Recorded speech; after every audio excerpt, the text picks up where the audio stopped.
इसीलिए हमारे जो डिप्टी सीएम है जहां जाते हैं छापा मारते हैं, बाद में कहते हैं शर्मिंदा हो गए हम तो, क्यों आए हम छापा के लिए यहाँ पर। अरे छापा मंत्री बनोगे, कुछ कार्रवाई भी करोगे। ये लोग दूसरों को उपदेश देते हैं। सच्चाई क्या थी 2017 में? उससे 5 वर्ष पहले तो समाजवादी पार्टी की सरकार 2012 से 2017 तक थी।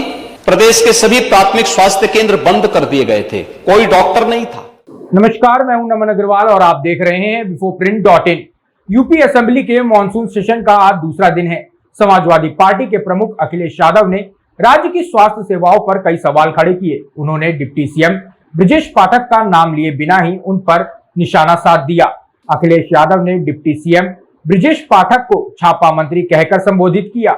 डिप्टी सीएम है जहां जाते हैं छापा मारते हैं, बाद में कहते हैं शर्मिंदा हो गए हम तो। अरे छापा मंत्री बनोगे, कुछ कार्रवाई भी करोगे।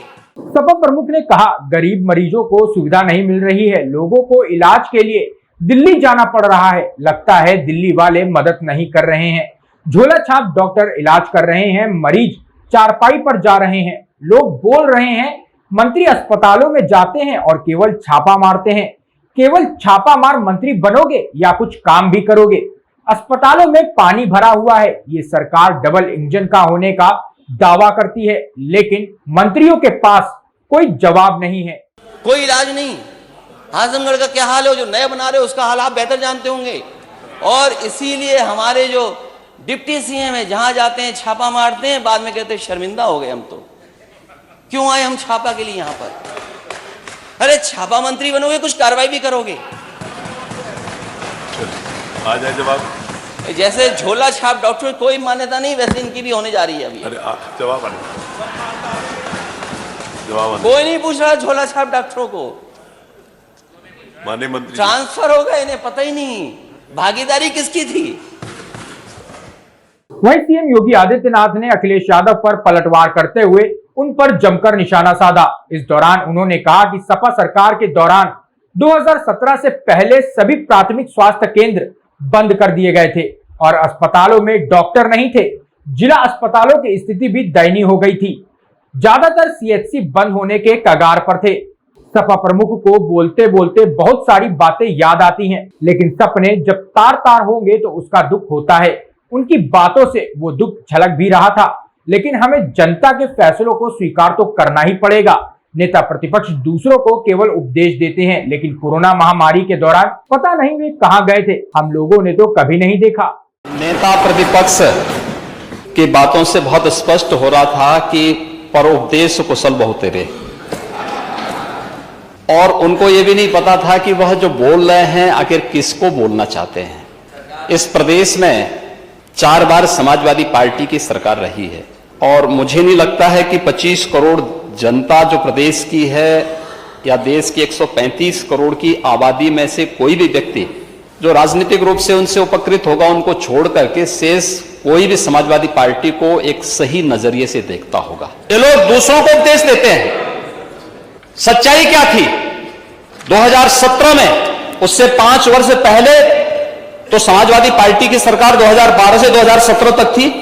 प्रदेश के सभी प्राथमिक स्वास्थ्य केंद्र बंद कर दिए गए थे, कोई डॉक्टर नहीं था।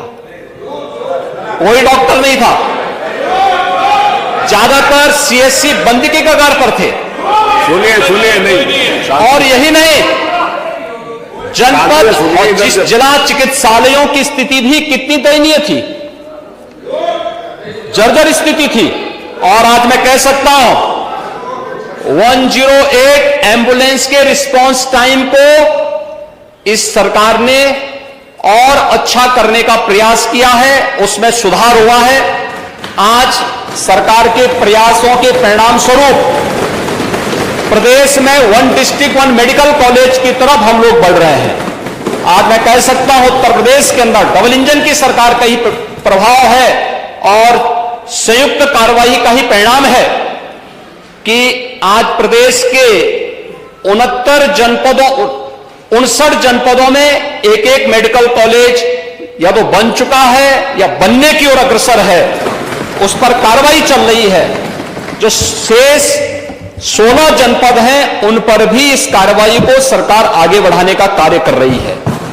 मेडिकल कॉलेज से उनको परहेज है, हॉस्पिटल की सुविधा से उन्हें परहेज है, और तो और कोरोना महामारी के दौरान पता नहीं नेता प्रतिपक्ष कहां गए थे। मुझे तो लगता है किसी ने, हम लोगों ने तो कभी नहीं देखा उनको बाहर निकलते हुए। 3-4 चरणों में दुर्भाग्य से इंसेफ्लाइटिस आई थी और उन 4 चरणों में हमें तो आशंका थी कि ऐसा ना हो कि कोरोना कालखंड में 5वें चरण की वो आ जाए तो फिर इनका क्या हाल होगा। मुझे लगता है नेता प्रतिपक्ष को एक जिम्मेदार नेता के रूप में सदन में बोलना चाहिए, तथ्यों पे बोलना चाहिए। जो आंकड़े हों उन आंकड़ों को एक बार सत्यापन करा करके अगर वे बोलेंगे तो ये विश्वसनीयता उनकी भी, उनके दल की भी बनी रहेगी और साथ साथ इस व्यवस्था के प्रति भी आम जनमानस का विश्वास डगमगाएगा नहीं।